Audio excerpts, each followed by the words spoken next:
tal? ¿Cómo están? Bienvenidos nuevamente a Seguramente No Lo Habías Pensado, un programa más. Hace algún tiempo hemos estado descansando por algún tiempo, desde el fin de año más o menos.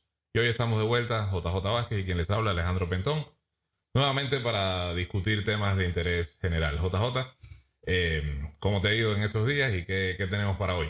¿Qué tal, Alejandro? Sí, efectivamente, como bien dices, nos tomamos unas largas vacaciones esperando reestructurar todas las situaciones propias de nuestro programa y de nuestras cosas internas también.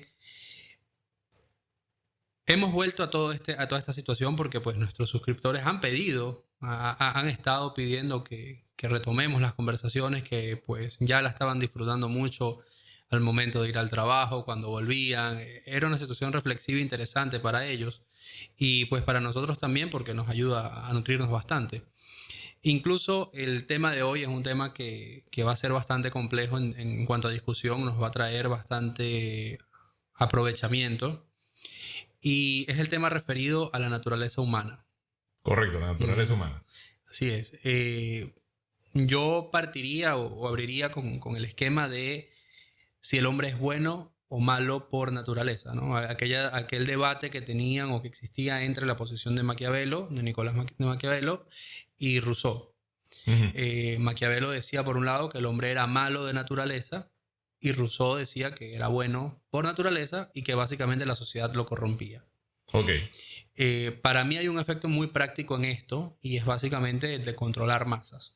Nuevamente caemos en este punto, como ya lo hemos hablado en otros capítulos, el hecho de saber si una persona es buena o es mala por naturaleza te identifica qué situaciones puedes usar tú para controlar a esta persona. Entonces, para mí hay un punto bastante interesante allí. Lo esencial en todo esto está en comenzar a identificar patrones que nos ayuden un poco a aclarar si es bueno o es malo por naturaleza. Es interesante. Justamente me quedé un poco enganchado con la posición de Rousseau que enunciaste, y es que el hombre es bueno por naturaleza, pero la sociedad lo corrompe. Entonces, ¿cómo se llega a eso? Porque si estamos hablando de que la sociedad está compuesta por hombres que también son buenos por naturaleza, ¿cómo pueden ser ellos la fuente de corrupción de otro que también es bueno? Porque en algún momento lo aprendieron. O sea, para hacer o para definir el concepto de sociedad no tenemos que hablar de un grupo de personas muy amplio. Okay. O sea, con que existan 2 personas, 3 personas, ya hay una sociedad. Claro, claro, sí. Y esta sociedad sencillamente, o este pensamiento en sociedad se puede corromper al momento en el que una persona ya piensa distinto a otro e intenta, digámoslo así, sugestionarte o seducirte para que tomes tal o cual actitud, ¿no? Y esos que lo hacen no son buenos por naturaleza. Ahí es que al momento de tener una diferenciación en pensamiento, yo voy a querer convencer al otro. Puede que mi pensamiento no esté del todo bien. Claro. Pero ¿por qué digo yo que allí nace la corrupción? Es como cuando ocurre este juego del pasar la palabra, este juego del secreto, sí. En el cual yo le digo a una persona determinada palabra y esta persona se la dice a otra y a otra y a otra, y el último receptor ya tiene un mensaje completamente distinto. El teléfono descompuesto. Exactamente. Sí. Entonces, creo que eso con la situación de pensamiento en cómo actuar frente a determinadas situaciones, que ambas pueden ser buenas o pueden ser malas, es lo que define que efectivamente una persona está, digámoslo así, tergiversando. Correcto. ¿Okay?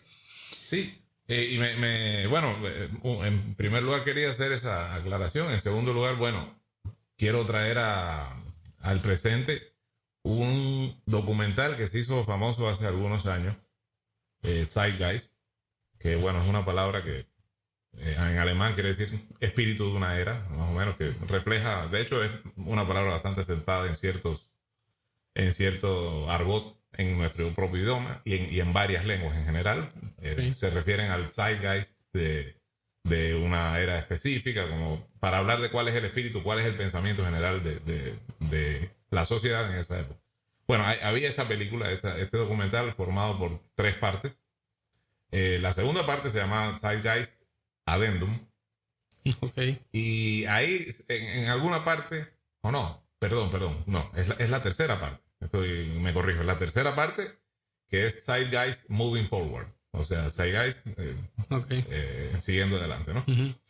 En esa parte se explora bastante esta cuestión de la naturaleza humana, partiendo justamente del punto del que estamos partiendo tú y yo hoy, de si el hombre es bueno por naturaleza o es malo, basándose, basando los criterios en eso, ¿no? En qué podemos corregir, si es posible corregir, incluso teniendo en cuenta que si somos malos por naturaleza, pues no habría mucho más que hacer. Y bueno, una de las cosas que plantea esta película, una de las hipótesis es que no existe tal cosa como la naturaleza humana, y eso a mí también en algún momento me impactó bastante, ese enfoque. Claro que no estamos hablando o sea, estamos hablando de ciertos aspectos de la naturaleza humana, porque sí, existe la naturaleza humana desde el punto de vista de que tenemos extremidades, tenemos cerebro, estamos claro. conformados por ciertos tipos de caracteres físicos y también mentales que son diseñados o, digamos, obedecen a un diseño superior al del propio ser humano, ¿no? Hablaríamos de la naturaleza en un tema conductual, básicamente. Exactamente. Ahora, cuando yo escuché esto, a mí, como te dije, me impactó bastante, me llamó la atención. Y lo que más me llamó la atención fueron los experimentos asociados a este tipo de premisas, un poco destinados a demostrar esto de que no existía tal cosa como la naturaleza humana. O sea, no existe aquello de que el hombre es bueno por naturaleza o malo por naturaleza. Entonces, ya me voy a referir a eso un poco después, pero primero te quiero igual plantear la interrogante. El hecho de bueno y malo no es una cuestión más bien inventada por nosotros o interpretada de alguna manera por el ser humano. Claro, yo ahí haría un paréntesis o un punto diferencial, y es la subjetividad del concepto de bueno y malo. Okay. Efectivamente, al título conceptual, cuando nosotros vamos a definir qué es bueno o qué es malo, vamos a tener millones, variaciones de conceptos. Sí. Pero vamos a tener algo que en esencia es lo que nos va a mover, ¿no? Sí. Y es el hecho de respetar esferas de otras personas. Creo que allí radica el tema de ser bueno o ser malo. O sea, hasta donde yo afecto a la esfera de otro con mis actividades. Sí. Física o intelectualmente. Uh-huh.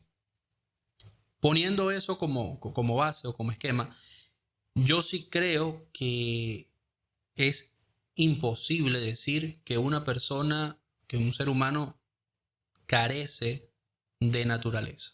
Ok. ¿Por qué? Porque nosotros tenemos una inclinación biológica de hacia dónde vamos. Me refiero en lo siguiente: un niño, un recién nacido, todavía no se le ha inculcado nada, todavía no ha aprendido nada, tomando en cuenta que su etapa de absorción de información no es precisamente la del nacimiento. Claro. Sin embargo, a cierto nivel. Claro, hay excepciones, etcétera. No, me refiero a nivel inconsciente, está absorbiendo, ya sabe cómo respirar, por ejemplo. Ok, una función biológica, claro, básicamente. Por eso digo, pero, nivel determinado. Exacto, no, yo me refiero al tema conductual, claro, básicamente. No haces uso de razón todavía. Exactamente. ¿Qué sucede? Ellos de alguna manera identifican patrones de a qué obedecer. Ok. Me invento. Un niño sabe manipular desde el momento en el que nace. Uh-huh. Inconscientemente, es decir, lloro porque tengo hambre, exacto, lloro porque necesito dormir, lloro porque requiero de cual o tal actividad. Sí, incluso los tipos de llantos son diferenciados. Sí. O sea, la gente, es más, las madres, los padres los reconocen. Ese llanto es de hambre, ese es el que se siente mal y así sucesivamente. Yo pensaba que eso era mentira hasta que tuve mi hija. Claro. O sea, no, pero es así, está es impresionante. Está recontraestudiado. Ahí justamente, o de ese punto es del que yo parto. Es decir, los niños lloran cuando tienen una necesidad básica. Uh-huh. Puede ser egoísta la necesidad, porque obviamente es para el niño como tal, sí, claro, pero no es no lo está haciendo por mal. Uh-huh. O sea, no lo está haciendo para generarme un daño a mí como padre. Lo está haciendo para él subsistir. Exacto. Entonces, si yo asimilo esto de entrada, hay una situación conductual en la que yo sencillamente estoy siendo bueno. O sea, estoy basándome, como digo, en la situación de hasta dónde afecto a la esfera del otro. Sí. No, yo estoy cubriendo mis deseos con alguien que me puede ayudar a cubrirlos y que no va a afectar a nadie a título, digámoslo así. En su seguridad, en su... Exacto, no le va a crear ningún tipo de conflicto. Sí, sí. Poniendo esto en cuenta, obviamente, al momento que ellos van creciendo, van desarrollándose a lo largo de los meses, adquieren gestos o adquieren actitudes que sí, quizás en alguna parte pueden ser repetidas, pueden ser aprendidas, pero que no estoy del todo seguro. Es decir, yo no diría que todo este proceso es parte de una situación de repetición. Es decir, cuando un niño quiere a alguien, un bebé, se le lanza encima, le estira los brazos para que le cargue, porque le agrada. Sí. Cuando un niño no quiere a alguien, por el contrario, ni que lo obligues. Claro, o sea, no puedes. Sí, sí. Entonces, ¿de dónde parte eso? ¿Es realmente una conducta aprendida? Claro. Sí, eso puede... Claro, ahí hay cuestiones instintivas incluso mezcladas. Exacto. Sí, sí, tienes razón.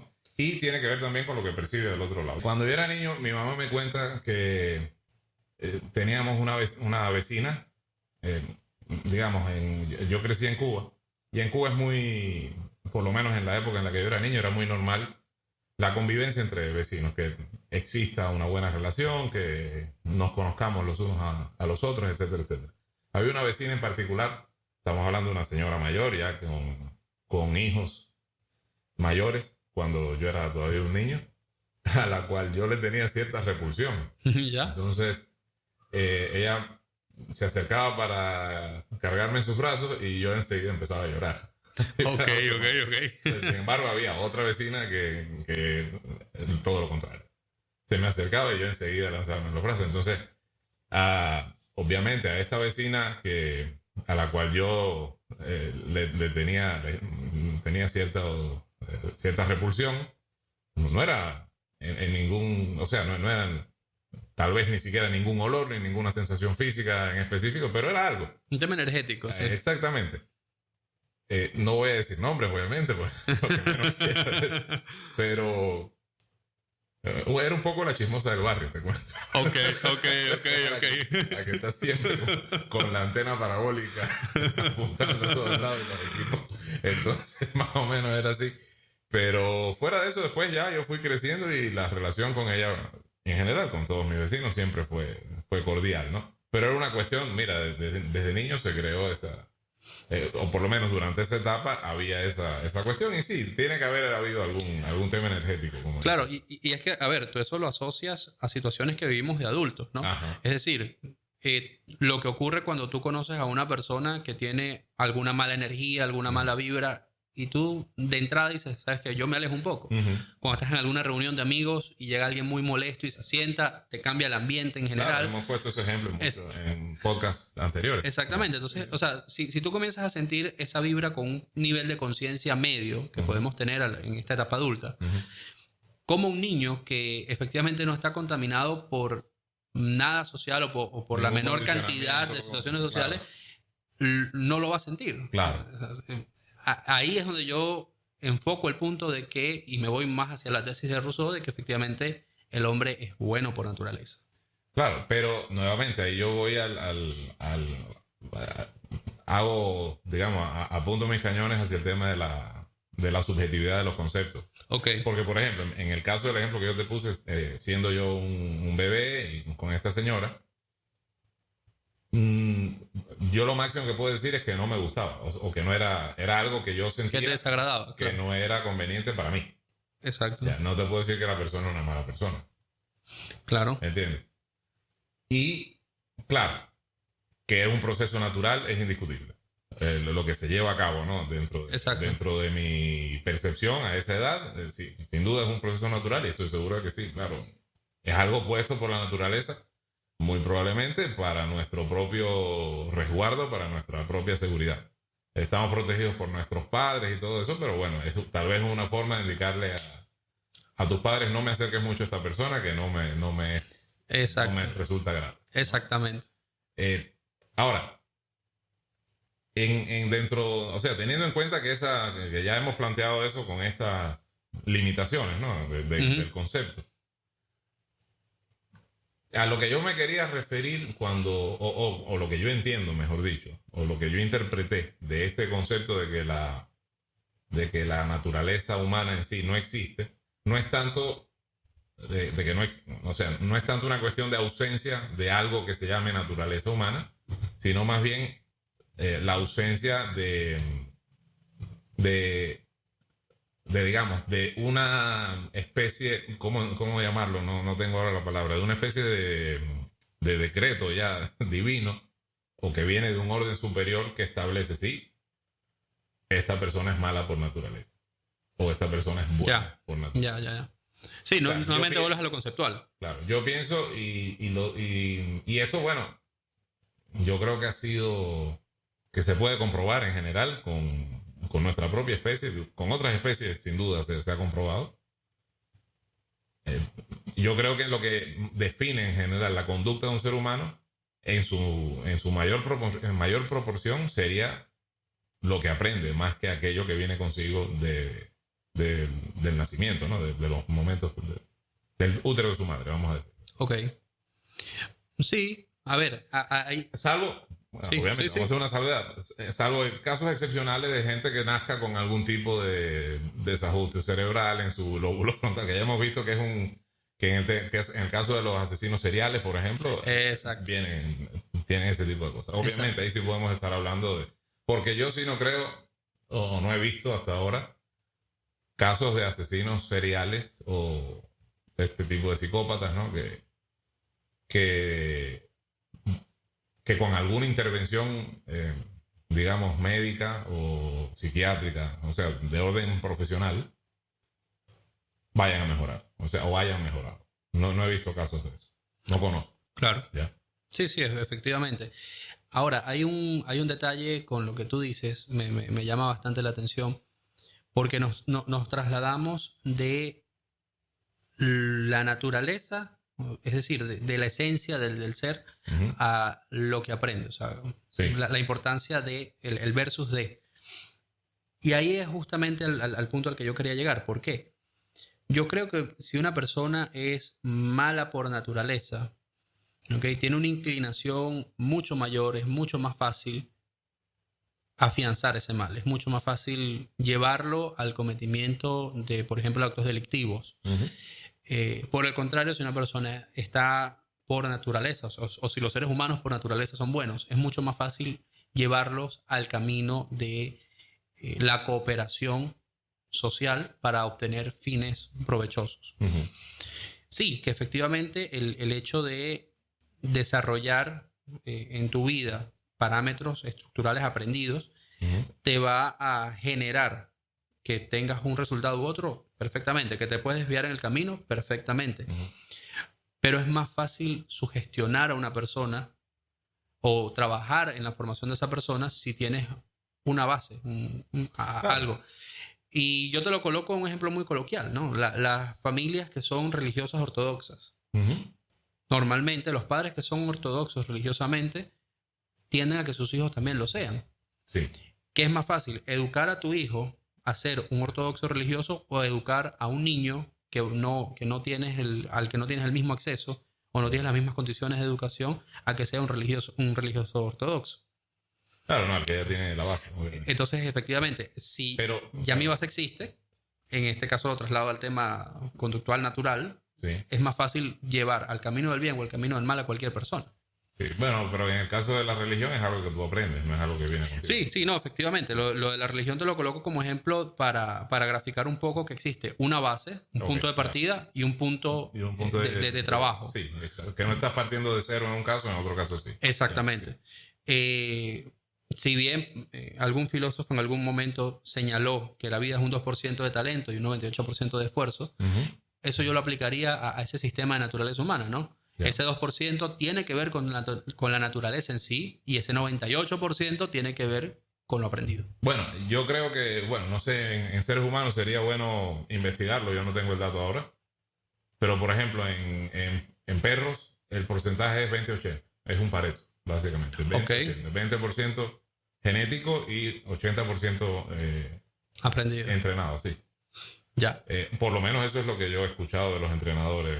Tiene Yo no soy lógica. entrenador canino, pero he escuchado a muchos de ellos. Claro. Tiene lógica, efectivamente. Y mira, fíjate, hay un dato interesante, y esto también es comprobable porque suele hacerse así.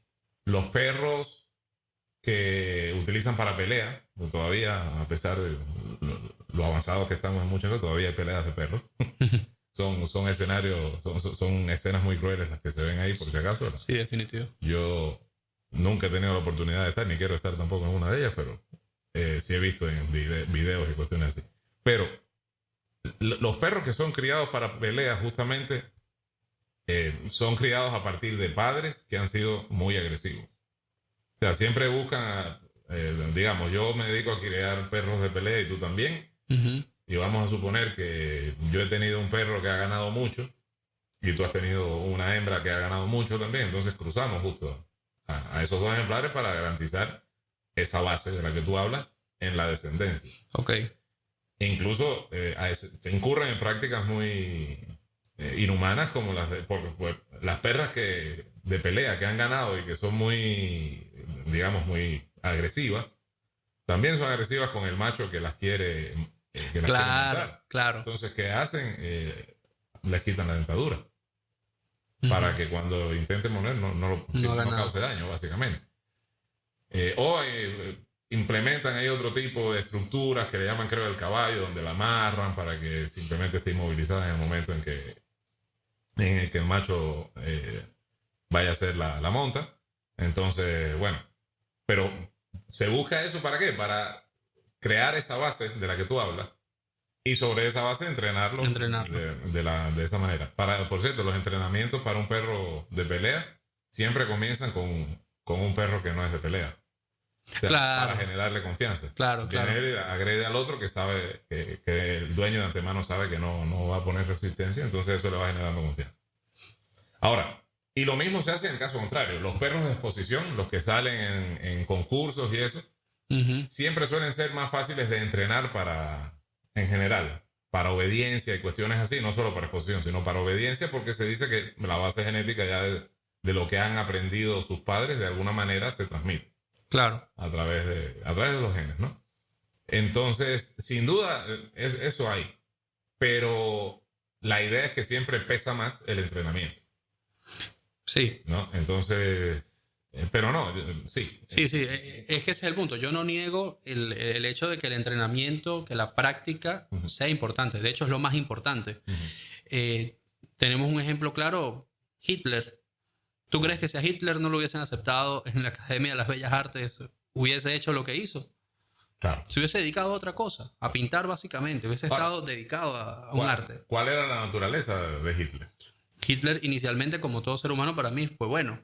Ya. Lo aprendido es lo que lo llevó efectivamente a generar todo este daño. Es decir, la educación que recibió en colegios, la situación política que vivió en su momento, su situación...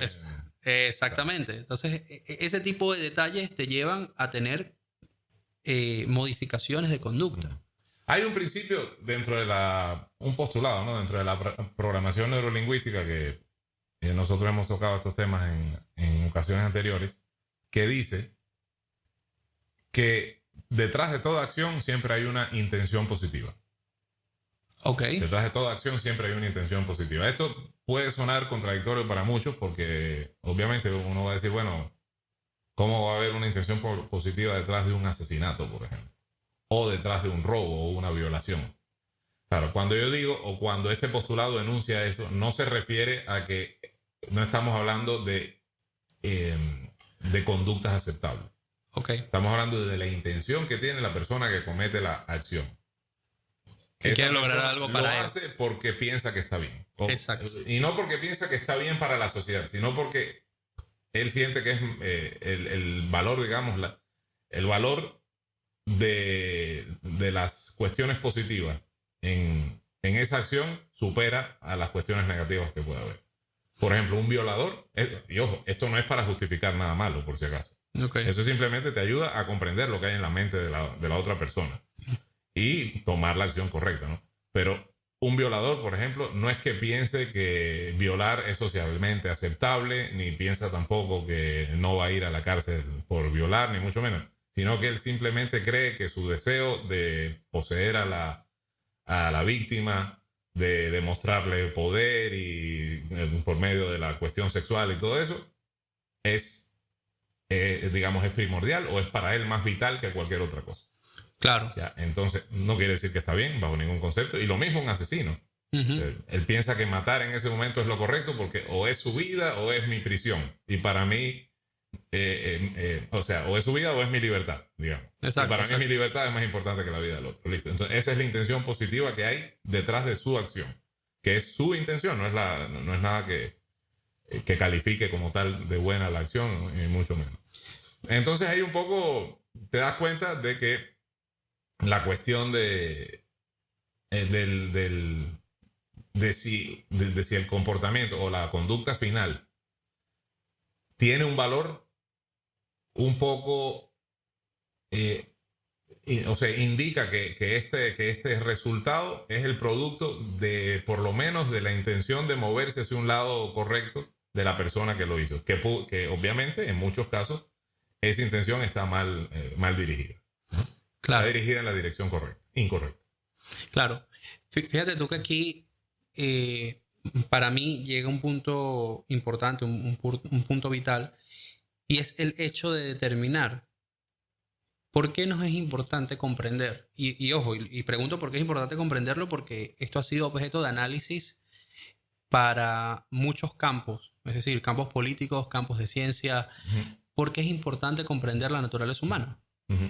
Si realmente lo que nos va a formar o lo que nos va a dar el carácter final, lo que va a repercutir en una situación social, es lo aprendido, no lo natural. Claro. Y ahí es donde yo insisto en que efectivamente es más fácil dominar o guiar a una persona que tiene cierta base genética, cierta base propia, a un camino u otro. ¿Y qué es lo que ocurre? Tú te has dado cuenta que quizás la misma historia, aunque nos parezca larga, es decir, aunque nos parezca que han sido muchos años, a efectos de lo que realmente representa el tiempo, es algo muy corto, muy breve. ¿Cómo se ha dado cuenta que la religión pasó de ser todo a no ser nada? Es decir, antes era obligatorio pertenecer a la iglesia, rendirle culto, ya no. Esa transformación viene dada ¿por qué? O sea, y ahí es el punto natural. Yo creo que el ser humano en general tiene la necesidad de creer en algo superior que te cuide. Sí, claro. Sí. Cuando eres un recién nacido, buscas a una persona que te cuide. Correcto. Pero al momento en el que tú te desarrollas, y lo pongo en la situación familiar, que un bebé nace, necesita que alguien te cuide, no importa quién sea. En este caso es la única que vas a tener allí. Caso de la historia, la iglesia como tal, la iglesia católica. Pero a medida que tú te vas desarrollando, que vas pensando un poco más por ti, tú te das cuenta que ya no es tu papá y tu mamá quien te va a cuidar. Claro, porque llegará un momento en que no estén. Exacto. Te das cuenta que ya además sus métodos se quedan cortos. Exacto. O no cubren todas tus expectativas. Correcto. Pasas a depender un poco de ti, consigues una pareja, buscas que esta pareja cuide aspectos de ti que tú no puedes cuidar. Es lo mismo que pasó en esa situación religiosa. O sea, ya mi papá iglesia católica no sirve o no me da lo que yo necesito. Comienzo a buscar otras cosas y estas otras cosas me dan un poco más de seguridad. No dejo de creer en que efectivamente alguien me tiene que cuidar, pero ya mis parámetros, mi análisis cambia. Han cambiado, claro. Allí es donde yo señalo que es súper importante el determinar o el efectivamente ser conscientes de la naturaleza. Ya, pero ahí viene una pregunta que es la que a mí un poco me hace creer en lo contrario, en que no habría mucha lógica. ¿Cómo tú determinas que un ser humano realmente es malo por naturaleza o bueno por naturaleza? ¿Existe, digamos, el gen de la maldad o el gen de la bondad? Como para decir, está en sus genes, está en su ADN. Claro, justamente ahí es donde yo hago el énfasis en que nunca he visto que un niño, un recién nacido, busque afectar la esfera del otro. ¿Ya? En el sentido de hacerle daño, ¿no? Entonces, para mí existe un gen de bondad, Pero efectivamente. debería estar identificado, pues. Claro, O sea, por ejemplo, los genes relacionados con determinados tipos de enfermedades, la medicina los tiene plenamente identificados. El gen tal, ni sé qué. sí, y sin embargo se siguen descubriendo cosas día a día del cuerpo. Yo creería que en algún punto, bajo una situación, sobre todo de programación neuronal, eso lo van a lograr identificar. ¿Tú crees que eso sucede? Que en algún punto tiene que suceder. Pero por el contrario, el desarrollar o el definir que tiene un gen de maldad, no existe ninguna evidencia o prueba práctica, porque hasta ahora científica, como tú lo dices, no lo tenemos. Sí, sí. Pero yo no veo nada práctico en un niño Sí. que quiera generar maldad. Por el contrario, quienes te generan maldad son las personas que ya tienen un desarrollo social. Claro. Pero esa es la maldad según tu punto de vista. O sea, según lo ve un ser humano que ya hace uso de razón. Claro, claro. O sea, básicamente, como te digo, para no englobar esta conversación en un concepto, porque pueden haber miles, yo lo refiero al hecho de la afectación hacia otro ser humano, ¿no? Claro, no, pero, Entonces, pero a lo que me refiero es, por ejemplo, si el niño igual, es que un niño no podemos decir que sepa lo que hace.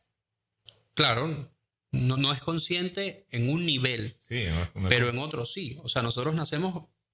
A ver, Por ejemplo, si hay dos niños pegados en la misma cuna o en la misma cama o algo así, se identifican. y sí, no, está bien, pero se puede dar el caso de que uno estire la mano y le apriete demasiado el cuello del otro y lo ahogue y lo mate. Puede suceder. Ok, No, yo no digo que hay una intención malvada en eso, ¿ya? eso. Pero tampoco hay una intención de bondad, o sea, Es un movimiento involuntario, porque involuntario, por eso yo no puedo decir que eso sea ni bueno ni malo. justamente, pero es que justamente esa parte es a la que yo voy. Si sacamos el esquema biológico y es que un niño recién nacido está intentando aprender a coordinar cómo funciona su cerebro con el movimiento de sus partes, no lo está haciendo buscando un objetivo, o sea, un objetivo de bondad o de maldad, no está pretendiendo tener un resultado en ese sentido. Ok. Por el contrario, lo que está es aprendiendo a vivir. Claro, está aprendiendo lo necesario para su subsistencia. Mientras tanto, frente a otros seres humanos, otro niño, otro no va a buscar hacer daño. O sea, su objetivo no es buscar hacer daño. Pero es que él no sabe lo que es, o sea, él en algún momento tiene que aprender, esto hace daño, esto no. Claro, y es parte del mismo proceso cuando meten la mano en el fuego, algo caliente, se queman. Ok, pero a ver, ¿cómo lo grafico? No es el objetivo desmejorar la vida del ser humano que tienes al lado. Y al no ser el objetivo, y yo creo que de ese punto parte la situación negativa, la situación de maldad.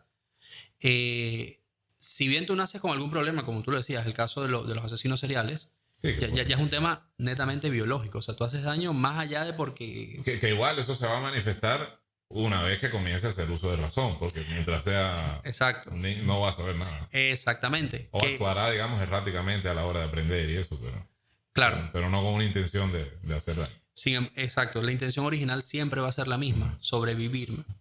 ¿Cómo sobrevivo? Busco a alguien que me proteja, busco a alguien que me dé lo que yo necesito porque yo mismo no me lo puedo proveer. Ese concepto, al no afectar la esfera del otro, Sí. no podría definirse como maldad, porque, a ver, maldad va bajo el campo que tú quieras trabajar, tiene que ver con eso. Yo en eso estoy de acuerdo, pero para mí es un estado de neutralidad.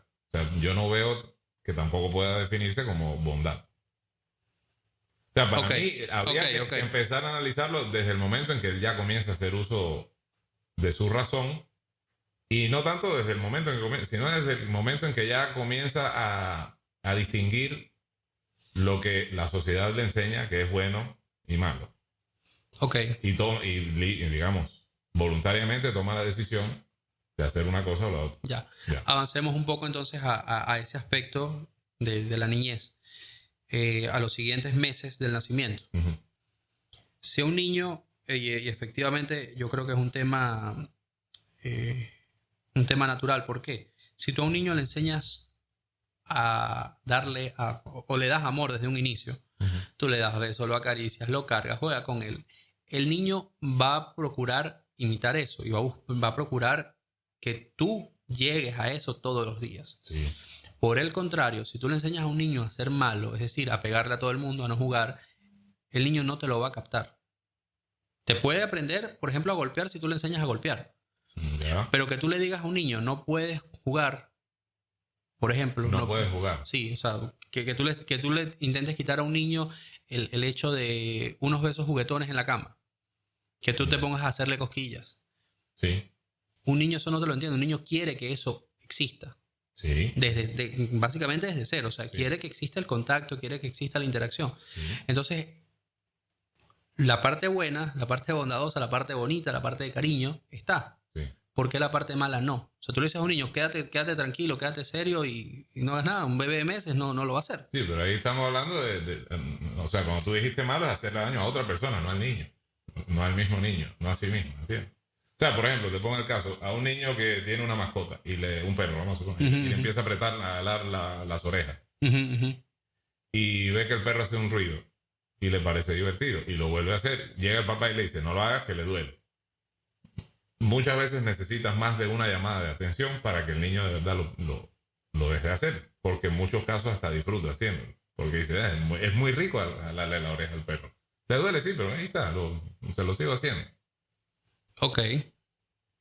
A ver, con ese... Entonces, esa parte igual hay que educarla. Sí, pero a veces esa es la parte en la que yo manifestaba que efectivamente es el 98% de aprendizaje. O sea, yo concuerdo contigo en la situación de cómo se aprende. Pero incluso antes de que tú puedas hacer eso, antes de que tú tengas la fuerza para hacer eso, a un niño de meses, por ejemplo, acercársele a un perro le es bastante complicado. Porque un perro cuando lo ve, camina y no le llegas. Sí. Pero ya estamos hablando de un niño que ya está aprendiendo entre lo bueno y lo malo. Claro, pero al momento en el que un niño ya tiene la destreza física para pararse, caminar, llegar al perro, jalarle la oreja, ya estamos hablando que es un niño que ha aprendido mucho. O sea, pues no tiene que haber caminado, simplemente puede estar al lado de él sentado. O sea, yo, por ejemplo, bueno, yo te puedo decir que yo tengo recuerdos de antes de caminar, aunque yo aprendí a caminar un poco tarde, realmente. Ok. Y yo sí tengo recuerdos vagos, pero tengo recuerdos de mi vecino de enfrente, que él aprendió a caminar antes que yo, parado al lado mío y yo en el coche. ¿Ya? Ok. Entonces, ya desde ahí yo estaba aprendiendo algo, ¿no? Ok. Yo no tenía mascotas de esa edad, no te puedo decir eso, pero yo sí sé de niños que hacen sufrir a los animales, pues, porque y no necesariamente, y algunos no hablan, sino balbucean algunas pocas palabras, porque ya están aprendiendo a hablar, ¿no? Pero sí te entienden el no, ahí no, eso sí, ese tipo de orden sí te lo entienden. Claro. E insisten, pues, en lo otro. Fíjate que a mí me pasó una vez incluso con mi hija y creo que ese es el ejemplo claro según lo que tú pones. Sí. Estaba ella recién aprendiéndose a sentar. Estaba sentada, un perro al lado, le jaló la oreja, el perro le jaló para quitarse, se fue a otro lugar. ¿Qué hizo la niña? Se volteó, vio una maraquita en el piso y agarró la maraquita. Se olvidó del perro. Es decir, ¿Qué es una sonajera. Ah, un juguete. Ya, O sea, otro sí. insecto o algo así. No, un juguete. ¿Qué pasa? Se desinteresó del perro, se interesó en esto otro y para mí fue algo totalmente normal. Sí. Yo que quería en ese momento saber qué se sentía tocar al perro, alarle la oreja al perro.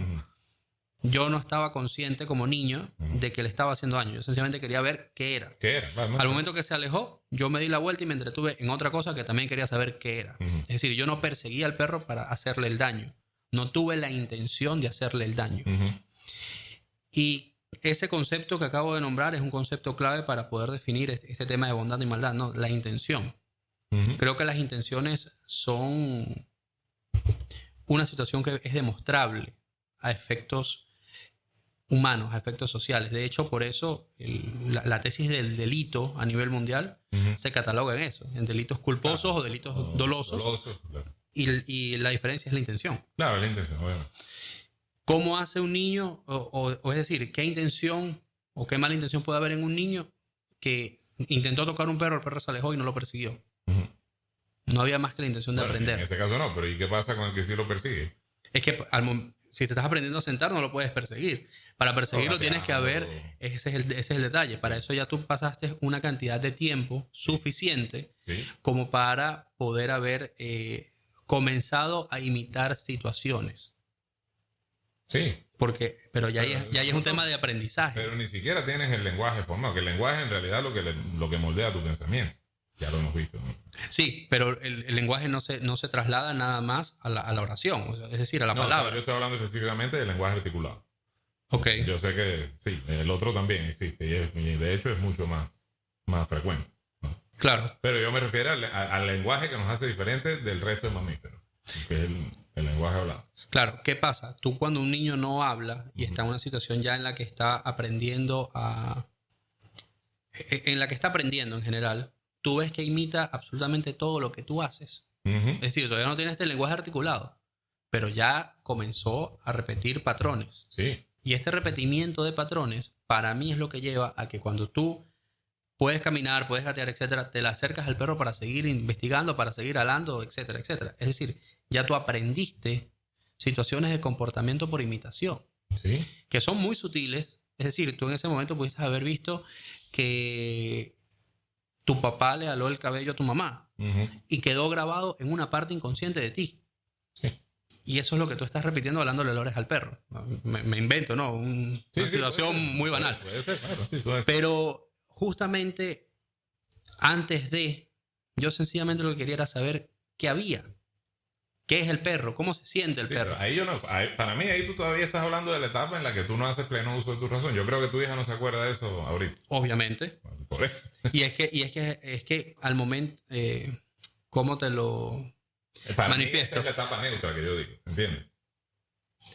Para mí la etapa neutra es básicamente la del nacimiento. O sea, según lo que tú me dices, para mí la etapa neutra es la del nacimiento. Porque después de esto sí hay un índice de saber qué es malo y qué no. Pues yo agarro y si se va, ya... A ver, yo entiendo, después de que tú naces, obviamente pasa un tiempito, y yo entiendo lo que es bueno para mí y malo para mí.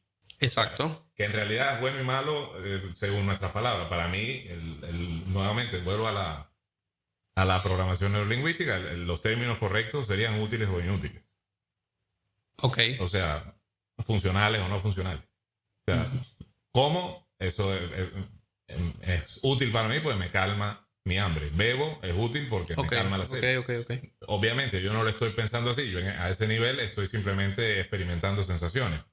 Que cuando me duele la barriga por hambre y me dan la teta, bueno, me calmo. Que cuando estoy un poco con malestar porque tengo sueño, mi mamá me mece y canta una canción y yo me duermo y listo. Ahí eso es el nivel máximo de interpretación que tengo yo. Lo que es bueno o malo para mí, o ya te digo, mejor dicho, conveniente o inconveniente. Útil o inútil, claro. Útil o inútil.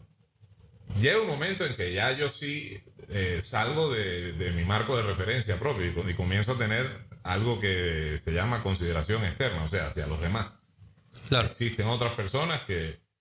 Porque, por ejemplo, nuevamente, en la etapa de aprendizaje puede suceder lo que yo te dije hace un rato, que con tu fuerza, que todavía no tienes control sobre ella, no sabes cómo medirle, le ales el pelo a tu mamá demasiado fuerte y le moleste eso. Claro. Le duela, hasta le arranques pelo, ¿no? Pero no hay una mala intención ahí, está claro, es lo que dices tú, estás aprendiendo, estás queriendo saber qué se siente alar el pelo. Claro. Alar ese cabello que yo no tengo encima porque soy un bebé, no me ha crecido. Ya, eso está claro. Pero llega un momento en que ya tú comienzas a tener la consideración por el otro. Y ahí ya sabes que incluso para aprender cosas nuevas tienes que considerar si a los demás no les va a molestar. Ok. Ya. Eso debe venir un poquito más adelante, obviamente, pero en un principio, sí, tienes que considerar al otro, por lo menos en lo más primario, en cuestiones que le pueden causar los mismos malestares que te causan a ti determinados estímulos y no hacérselos a ellos, como eso, alarle el pelo o pellizcarlo, o cuestiones así, ¿no? Claro. Mientras estás aprendiendo, o sea, mientras llegas a esa etapa, hay una etapa intermedia en la que lo aprendes. Pero aunque te digan que eso está mal, va a haber un número de intentos. No siempre. Hay gente hay personas que En determinados casos eso dura, qué sé yo, 2 intentos, 1 intento solamente y lo aprenden. Pero hay personas que se van a tomar 2 o 3 intentos más. Claro. Y a costa del sufrimiento del otro, que tal vez no es un sufrimiento que lo vaya a matar, ni mucho menos, pero a costa de ese sufrimiento ajeno, igual dice, no, primero está mi aprendizaje. Ya. Mira, a mí me ocurrió, de hecho hoy lo estaba, nada es coincidencia en esta vida, yo hoy estaba conversando con mi mamá de un evento que tuve con mi hija, muy cercana al año, o sea, recién llegando al año. Ella nunca había visto ningún tipo de conflicto matrimonial, ni mucho menos entre mi esposo y yo. Ok. ¿Qué pasa? Yo a ella desde que nació siempre le brindé el mayor afecto, el mayor amor posible. Siempre que podía jugar con ella, siempre que podía la cargaba, siempre que podía le daba atención. Un día X, yo estoy acostado, recostado sobre las piernas de mi esposa me está haciendo cariño y la niña estaba a unos metros. Cuando la niña ve la escena en la que yo me acuesto en las piernas de mi esposa, se acercó, no sabía hablar, por si acaso, estaba aprendiendo a caminar, se acercó, me agarró del cabello y me aló, muy duro, el video estaba súper gracioso, para que yo no estuviese en las piernas de la mamá. ¿Eso lo grabaste, dices tú? Sí, yo lo tengo en Instagram. ya mismo te lo muestro. Okay. Es súper gracioso el tema. Entonces, ponlo en el grupo. Yo le decía... en el grupo no, en el sitio nuestro. Claro. Yo le decía, oye, pero no me ales, que yo te quiero a ti. Entonces, ella se quedaba tranquila cuando yo le decía eso, pero la mamá, por molestar, le decía, no, él es mío. Y agarraba y me alaba más duro. Y yo decía, oye, pero ¿dónde lo aprendió? Yeah. O sea, y la esencia es que yo necesito a quien me está queriendo. Y ese quien me está queriendo es mío, dámelo. Sí.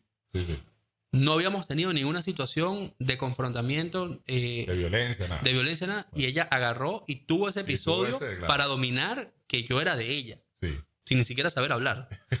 Entonces, ¿es natural? O sea, ¿realmente es natural? Eso me lleva a pensar que sí. Ese tipo de acciones, ¿no? Ya, pero, o sea, ¿es natural qué? ¿Qué te estás preguntando? Que tú intentes, o sea, que tú intentes proteger lo tuyo, ¿ok? Proteger tu esencia, tu vida. Y al momento de proteger tu vida lo estás haciendo para una buena causa. No, claro, pero a costa del sufrimiento. Pues te estás jalando pero con mucha fuerza. Ese es el punto. No razona, no identifica que es sufrimiento. Ya sencillamente está buscando la manera de alejar. Ya, pero ¿y por qué no lo hace de una manera más suave? Porque no le es eficaz. ¿Cómo? ¿De qué manera más suave me iba a hablar? Me agarró primero del sitio más cercano que tenía a su proximidad. Que era el pelo. Que era el cabello, claro. Y segundo, era la parte más fácil de agarrar. Y no decía nada, no hablaba nada. No, nada, no hablaba nada. ¿Y cómo entendía? O sea, pero sí entendía lo que le decías. Entendía lo que le decías. De hecho, o sea, no decía ni monosílabos ni nada, ¿no? Mamá ya creo que decía. No, mentira, me invento. No, sí, ya decía mamá, papá, palabras bases. Alguna de ellas tenía que ver sí, por lo menos. Pero en ese momento no dijo nada. Ella estaba volteada, jugando con unos juguetes. Para mí es una reacción, una sobrereacción. Yo me acosté, ella se levantó y fue directo. O sea, fue una cuestión instantánea. Entonces, ¿de dónde salió? O sea, bueno, el instinto yo estoy seguro que es natural. Pero es un instinto que no considera a los demás. Es que, ojo, el tema del concepto de bondad o maldad, ahí yo sí tengo la idea de que no necesariamente depende de qué considero hacia los demás. O sea, es una bondad personal. Pero eso hace un rato me dijiste que se trataba de no hacerle daño al otro. Pues. No, pero es que, a ver, justamente si mi bondad personal procura no afectar, o sea, si mi situación personal no afecta a la esfera del otro, pues yo estoy bien. Claro. ¿Y cuál es la esfera del otro? ¿Cuál es la mala esfera que yo podría tener en esa situación? Que yo me estaba yendo con otra persona. Yo ven para acá, tu esfera está bien, la mía también, tú me estás siguiendo, tú me das cariño. O sea. Sí, ahí, bueno, está bien, pero no está considerando si tú quieres quedarte ahí o no. Claro, no razona. Es muy primitivo ese sentimiento, efectivamente. Ya. Pero bueno, nuevamente, estamos hablando de una persona que todavía no hablaba, que no... Claro. Que recién estaba aprendiendo. Ahí es parte de lo que yo te comentaba al inicio, donde te decía, el pensamiento base de si hay o no hay bondad en la persona, es decir, el pensamiento bondadoso o el pensamiento malicioso, si es que existiera, tomando en cuenta que todavía veremos la posición de natural frente al no natural, ¿no? Al momento en el que yo se la transmito a otra persona o que yo se la quiero imponer a otra persona, Sí. por razonamiento, por ideas, por convencimiento, esta otra persona puede captar el 80% de lo que le estoy diciendo y ahí comienzan las tergiversaciones Ya. de lo malo, lo bueno, etcétera. Sí, pero mira, yo a lo que me quería referir era que, a ver, ser bueno con uno mismo no requiere ningún mérito. O sea, ser bueno con uno mismo realmente es fácil. Ok. Porque eso sí yo pienso que es algo genéticamente. Por eso decirle a eso ser bueno, para mí no es un término equivocado. O sea, Claro, lo que pasa es que lo estás llevando a la situación de méritos. Pero, es decir, que efectivamente... sí, o sea, te digo que no es un gran mérito, es una expresión más que Sí, nada. sí, te entiendo. Pero a lo que me refiero es que no... Cuando estás siendo bueno contigo mismo, en realidad lo que estás haciendo es egoísta. Ok. Ya. Porque estás pensando en ti primero que en otras cosas, ¿no? Que o sea, que está bien en muchos casos, yo no digo que no. Pero hay momentos en los que igual tienes que considerar a la sociedad en la que vives, porque si Ya. te das demasiado... Un niño de esa edad, estamos hablando, no tiene la capacidad de discernimiento, o sea, de llegar a ese nivel de discernimiento. ¿Ya? En eso estamos claros. Por eso yo digo, para mí esa etapa todavía es neutra. Ya. Te coloco un ejemplo que lo he visto en ocasiones muy repetidas. Incluso han sacado videos motivacionales o fotos motivacionales con este tema. Y es una situación muy particular. Colocan a dos niñas juntas. Uh-huh. Una de tez blanca, una de tez morena. Uh-huh. Y las visten con el mismo vestido, de la misma comiquita. Ok. Cuando se ven, tienen una reacción de amistad bastante fuerte. Es decir, mira, somos iguales. Hay niñas que han dicho somos gemelas. Uh-huh.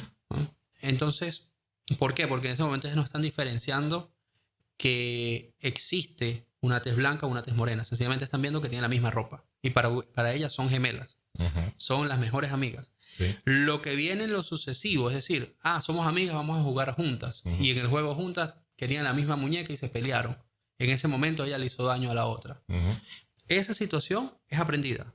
La situación original en la que yo sencillamente identifiqué a otra persona, Sí. es decir, es mi gemela, yo me olvidé de cualquier tipo de prejuicio, condicionamiento. Es decir, ¿Pero qué es lo aprendido? Disculpe. la parte de la pelea. ¿Y lo anterior no? No. ¿Por qué no? Sencillamente yo vi a alguien que era igual, me agradó. O sea, ¿Y cómo sabes que es igual? porque lo manifestaron. Ese es el ejemplo que te coloco. Son personas que dijeron, mira, es mi gemela. Pero ¿Y por qué es tu gemela? O sea, si ya tú puedes razonar, tú dices, ¿por qué es tu gemela? Uh-huh. Si tienen un tipo de cabello distinto, uh-huh, si tienen un test de piel distinto, uh-huh, si tienen incluso alturas distintas, sí, pero tienen la misma ropa, que fue tu punto de atención. Ya, pero eso lo aprendieron también, pues. ¿Qué? El hecho de que las ropas son iguales. Uh-huh. Claro, aprendiste que la ropa es igual. Sí. Pero ¿por qué te importa más que la ropa es igual y aprendiste a otra? lo que es ser gemela, porque para manifestar que son gemelas tienes que saber previamente, claro, lo que es ser gemela. Claro. Entonces, para mí eso es algo aprendido también. Pero ¿por qué te guiaste al hecho de decir o de darle importancia a soy gemela? Uh-huh. O sea, a los puntos que te unen y no a los puntos que te separan. Porque te llama más la atención el tema de la ropa. Bueno, hay que ver. ¿Cuántos niños has visto tú que identifican puntos que los separan? Los niños normalmente buscan puntos que los unan. Yo sí. Yo cuando era niño me acuerdo de 2 o 3 que me caían recontra mal, que no aguantaba. ¿Por qué? Depende, a ver, ¿de qué edad estamos hablando también? Esas edades no eran muy altas. Estamos hablando que eran 6 años, 7 años. 6 años, no. En los 6 años yo tenía 2 o 3 que me caían mal. Ya, ¿por qué? No te puedo explicar por qué.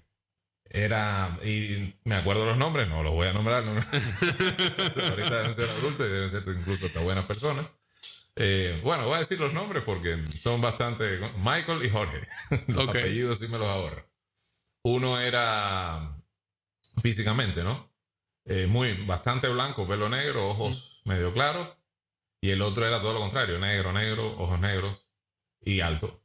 Ok. Me caían mal porque uno era medio... Hablaba muy así como volumen alto. Ok, Entonces era como que demasiado... ¿cómo te digo? Demasiado gesticulador para mi gusto. ya, Es una cuestión que no... Yo no era así, ¿no? Ahora tal vez sea así. Y el otro, en cambio, tenía una forma de hablar como que en su tono de hablar era burlón. ok, Me daba la impresión de que siempre se estaba burlando de la gente con la que hablaba. ok, Y a mí la burla así desde niño sí me molesta. ¿Sí? Porque ok. desde niño, una cuestión así. Ya en la actualidad ya no me molesta, ¿no? Pero cuando era niño sí me molestaba mucho. Claro, estás hablando de patrones aprendidos Ujú. que buscaron protegerte. En ese caso, estamos hablando de dos excepciones, por ejemplo. De esos dos, frente a cuántos tú hiciste lo mismo. Es decir, tú buscaste puntos que te separaran de ellos. Que me separaran. Ajá. No, pero es que yo no los tuve que buscar. ¿Me entiendes? Fueron cosas que saltaron hacia la vista y me molestaron. Y en el caso, y lo contrario también lo hice, por si acaso. Puntos de unión también. Ok. Eso sí. ¿Cuántos puntos de unión frente a cuántos puntos de Que yo desunión? recuerde así significativo, 1 Ok. de unión. El resto eran cosas que se iban dando naturalmente, que así no te las puedo identificar en este momento. ¿Ya? A eso Pero voy. el que yo recuerdo así significativo, 1, Alejandro, este sí lo voy a nombrar, un amigo mío que vive en Venezuela ahora justamente, que me hice amigo de él porque se llamaba Alejandro igual que yo. Ya. Y éramos los mejores amigos desde el primer día. ¿Sí? Ok, ok. Hoy ya estamos separados por una gran distancia, seguimos escribiéndonos, obviamente, texteándonos de vez en cuando, pero no nos vemos hace algunas décadas, un par de décadas. Ok. Pero fíjate tú que esa es la parte a la que yo quería llegar. Incluso con las excepciones. Uh-huh. Es decir, y cuando te hablo del término buscar, no refiero a que la búsqueda sea necesariamente consciente. Uh-huh. ¿Okay? Una búsqueda interna, una búsqueda inconsciente, una búsqueda dentro de tu cabeza puede ser válida. No, yo sé. ¿Cuántas? Pero yo estaba hablando de buscar en la otra persona, ¿no? No tanto en uno. O sea, Claro. Yo no estoy buscando qué me diferencia, a eso me refiero. Yo cuando yo me encontraba con estas personas, su forma de actuar o de ser simplemente chocaba con lo que era yo. Porque era diferente a lo que tú eras. Sí, pero Por naturaleza, por base. O sea, sí, pero diferentes éramos todos también. Claro, pero ¿en qué te centrabas con los demás? O sea, 2 frente al resto. 1 significativo, pero en general al resto. Que tú mismo lo comentaste, se fue dando naturalmente. Sí. Tu inclinación, y creo que es la inclinación de todo niño, en un promedio, es la de buscar patrones que te ayuden a tener similitudes. ¿Ok? Y pero no por los otros, por mí, por si acaso. Por ti, claro. Es que yo ahí sí no salgo del hecho de que es por uno. Ahora, que ese por uno también va a beneficiar a otros es una cuestión consecuente. Es decir, yo de niño busco una persona que se una a mí, que se parezca a mí, para tener con quien jugar. Sí, y yo sé que a ese niño le va a agradar jugar igual que a mí. Sí. No necesariamente. Mi prioridad es la mía. Yo quiero jugar. Yo te puedo nombrar también 2 o 3 personas con las cuales yo quería jugar y nunca. Eran así, niños pesados. Pero yo seguí intentando ser amigo. Creo que era porque mis padres eran amigos de sus padres, básicamente. Estoy hablando de 2 o 3 específicamente. Ok. Y bueno, no se dio, pero yo pensaba lo mismo, ¿eh? Yo pensaba que sí, vamos a jugar y tú te beneficias, pero no, evidentemente el otro no veía el beneficio. No veía el beneficio, claro. Esa parte egoísta, esa parte personal, no puede salir de la ecuación. De lo que estamos hablando, yo soy consciente de eso. O sea, caigo en lo mismo que tú, en que la parte egoísta no se va a ir. Pero la siguiente parte, que es la parte social, el hecho de hasta dónde yo afecto negativo o positivamente a otra persona, está en que yo no voy a buscar a otro para hacerle ese negativo de base. El ejemplo que tú me ponías de las 2 personas que te caían mal. Te caían mal y tú... No, ya está ahí. Tu opción era evitarlo. No, está ahí, sí. Exactamente. Una persona con problemas psicológicos, el mismo tema de los planteamientos de los asesinos seriales, es que si me caes mal, yo busco hacerte daño. Sí, por pero- X o por Y pero situación. ya estamos hablando de algo, un caso patológico. Exactamente. Ya. Ujú. ¿Qué pasa? Originalmente yo me alejo de lo malo, o Sí. sea, me alejo de lo que no me gusta Sí. y me voy a lo que sí me gusta. Claro, yo me alejo de lo malo también. No es por no hacerle daño al otro, es por evitarme yo. Sí, Problema. la parte egoísta, Ajá. insisto. Pero el tema es ese, o sea, mi naturaleza no va a ser hacerle daño al otro. Mi naturaleza es alejarme de lo que no me gusta, por mi propio egoísmo, pero me alejo de lo que no me gusta. Me alejo de lo negativo, Ya, lo malo, ya, pero nuevamente, para mí es una cuestión neutra. que no afecte mi esfera. Yo ahí es donde Para mí tengo es una cuestión neutra. La explicación que yo le encuentro es esa. O sea, la razón por la que yo creo, mejor dicho, que es una cuestión neutra es eso. Porque no escapa del tema de la supervivencia personal. O sea, todavía no llegas al nivel de que estoy haciendo o estoy dejando de hacer tal cosa por el prójimo. Ok, ¿Sí? Entonces, sí, es bueno. No te digo que no. Es bueno porque lo hemos calificado así los seres humanos. Pero nuevamente, yo digo que el término correcto sería conveniente, útil, funcional. perfecto. Podemos, Y nosotros tenemos asumido que lo conveniente, útil y funcional es bueno, obviamente. Exactamente. Pero nosotros, porque le damos ese calificativo, no necesariamente porque, o sea, porque lo sea, porque hay una entidad superior que diga que eso es así. Claro. Mira, los filósofos griegos hablaban de 3 carreras fundamentales. Lo Ujú. hemos conversado en alguna otra oportunidad. Sí, sí. Entre ellas el derecho. ¿Ya? Sí, claro. La situación del derecho a mí me llama la atención y lo traigo a colación acá porque... De hecho, te iba a preguntar algún par de temas sobre eso, tal vez lo vayas a mencionar ahora. Ya. Sí. Si una persona... a ver, toda situación o toda condición social tiene que estar normada. Ujú. En la antigüedad las normas no eran escritas precisamente. Claro, sí. Pero todas se fundamentaban en lo que ya he manifestado. Ajá. El hecho de que mi esfera jurídica, mi situación, Sí. no se ve afectada por el actuar de otro. Claro. Correcto. Hasta ahí está el punto de la partida de los derechos naturales. Sí. Si mi protección jurídica, si mi protección legal siempre ha sido esa, que no escape de mi esfera, Ujú. yo lo traslado al plano natural y es exactamente lo mismo. Ujú. La parte egoísta que decimos. Sí. Que de mi esfera no escape un actuar que daña a otro. Ujú. Porque si daño al otro, ya deja de serme útil. Ok. Yéndome un poco al concepto de utilidad o inutilidad. Sí. Cambiemos el tema de lo bueno y lo malo. Creo que sí es necesario ya en este punto de la discusión adaptar esos conceptos. Ok. Quitémosle concepto bueno, concepto malo y sustituyamos el hecho de que Rousseau decía que el hombre es bueno por naturaleza, el hombre es útil por naturaleza o busca la utilidad, claro. por naturaleza, Sí. y Maquiavelo todo lo contrario, Todo lo contrario. busca la inutilidad por naturaleza. Sí, esa parte, por ejemplo, sí me parece muy difícil. Si lo escribimos de esa forma, me parece Exactamente, muy difícil de a asimilar. ese enunciado quiero llegar. Aunque hay comportamientos humanos que revelan lo contrario de lo que decía Rousseau, pero no creo que sean comportamientos ejecutados de manera consciente.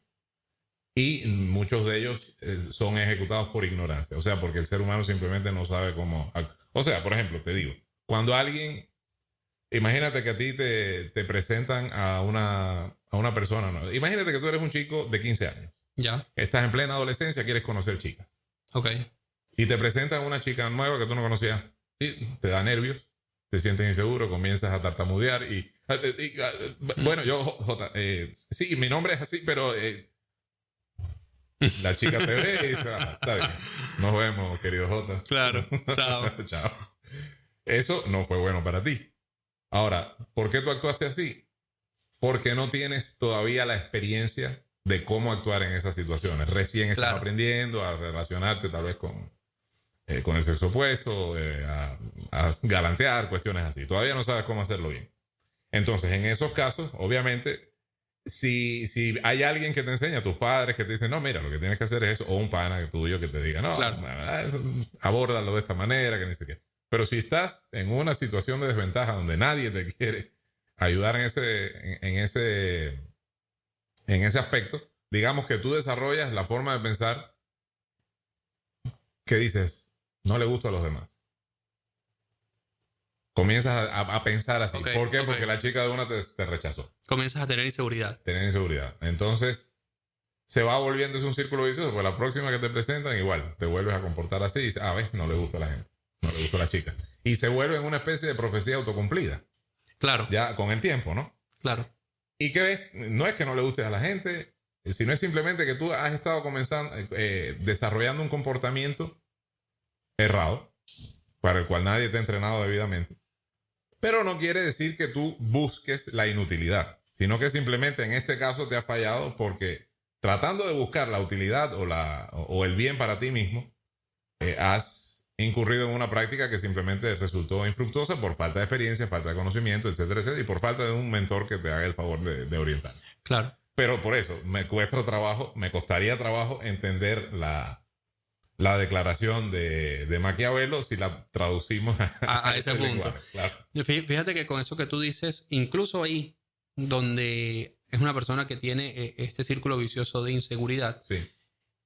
lo hablamos en algún momento cuando tuvimos una invitada, Andrea Ruiz.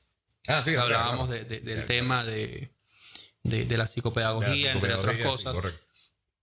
El hecho de que tú le digas a un niño de pequeño como padre, no sirves, no puedes, no haces, aunque sea una sola vez, puede llevar a que a un nivel de conciencia primitivo esa conducta se repita o se manifieste en una situación mucho más adelante, Así, muy sí. posterior. Correcto.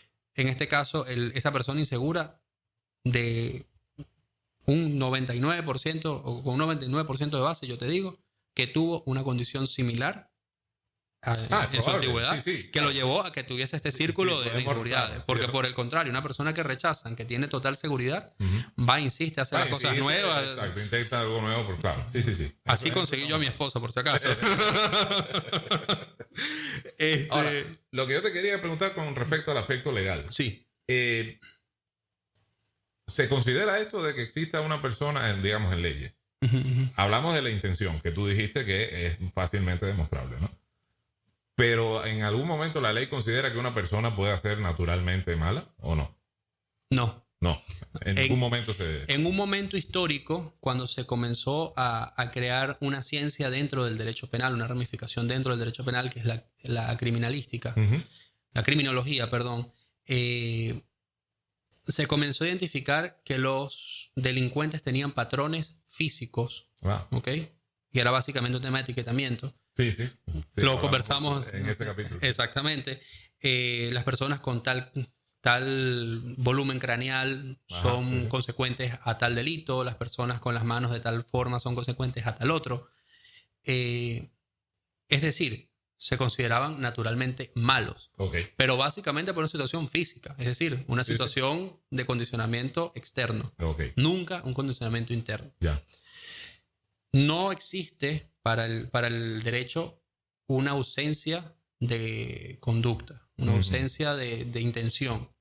O es una intención vaga, que es la culpabilidad, o es que es lo que se traduce a imprudencia o negligencia, o una situación de dolo. ¿Ya? Incluso hay legislaciones que han creado situaciones de intencionalidad medias. En este momento, el dolo eventual es un concepto bastante interesante. Y el ejemplo del dolo eventual básico es una persona que va manejando en su carro y lleva una velocidad mayor a la permitida por la ley. Una persona cruza y al momento que cruza, esta persona que va manejando sabe que no se puede detener, no tiene la destreza para detenerse en ese instante y la atropella. Ya. En principio, eso antes se consideraba un delito culposo. Fue sin intención. Ahora se considera un dolo eventual. Es decir, yo tuve la intención previa de ejecutar un acto que llevó a la consecuencia de este suceso. Y eso agrava un poco más la situación, obviamente. ¿Y cuál fue la situación consciente en donde yo sí quise o de alguna manera fui partícipe intencional del delito al momento de acelerar el carro más de la velocidad que debía? Entonces, fíjate que incluso, o sea, comienzan a ramificar o a graduar, mejor dicho, la intención. Ya no en extremos, sino en puntos medios. En puntos medios, claro. Pero de que tiene que existir la intención. No hay algo que uno diga, es naturalmente neutro. Correcto. Bueno, llevamos casi hora con 11 minutos. No sé si ya quieres dar por terminado alguna conclusión. Sí, claro. Justamente hacia ese punto deberíamos ya ir partiendo. Lo trabajemos como un concepto de bueno o malo, de útil o inútil, de satisfactorio o no satisfactorio. Tenemos que caer en cuenta que quizás es importante saber si existe o no existe una naturaleza humana, reflexionar sobre esto, porque eso es lo que nos va a ayudar en su defecto a controlar masas, ¿okay? Y lo digo en el mejor aspecto posible, es decir, a saber que si soy bueno controlando masas puedo llegar a que haya un mundo mejor. De allí surgen grandes líderes, grandes filósofos, etc. Claro. O por el contrario, genero todo el sentido opuesto, ¿no? Creo guerras y todo lo demás. Okay. La parte negativa, la parte mala. Okay. Las personas son susceptibles de encaminarse a un sentido según su propia base. Yeah. Hoy día estamos bastante, digámoslo así, sugestionados por todo lo que hemos visto en historias. Pero tiene que haber una esencia dentro de nosotros. O sea, y hacia allá seguía por lo menos mi conclusión, ¿no? Que hay una esencia y esa esencia es la que ha de trabajarse. Okay. Ese 2%, 20%, 30%, no puedo definir un porcentaje, pero ese porcentaje minoritario hay que trabajarlo. Y es el entrenamiento el que nos va a determinar a nosotros qué obtener. Resumen es irse a una mejor sociedad. Tenemos que ser conscientes de ello, tenemos que trabajar sobre esto. De mi parte, eso sería todo, Alejandro. Como siempre, un gusto haber conversado contigo, que nos estén escuchando nuestros oyentes y pues haber retomado esta grandiosa actividad, ¿no? Sí, yo quiero agregar a lo que tú has dicho, o sea, con respecto a la conclusión, nada más, creo que has abarcado todo, pero justamente mirando hacia la cámara, que todavía no estamos seguros de que vayamos a publicar todo el video, pero quería decir que esta es la primera grabación que hacemos y que vamos a hacer a partir de este momento, quiero decir, sin editar en la parte del audio, así que lo más probable es que escuchen algunos ruidos externos que usualmente antes no solían escuchar. Disminuidos, eso sí, porque sí vamos a editar, digamos, cuestiones básicas de ecualización y cosas así.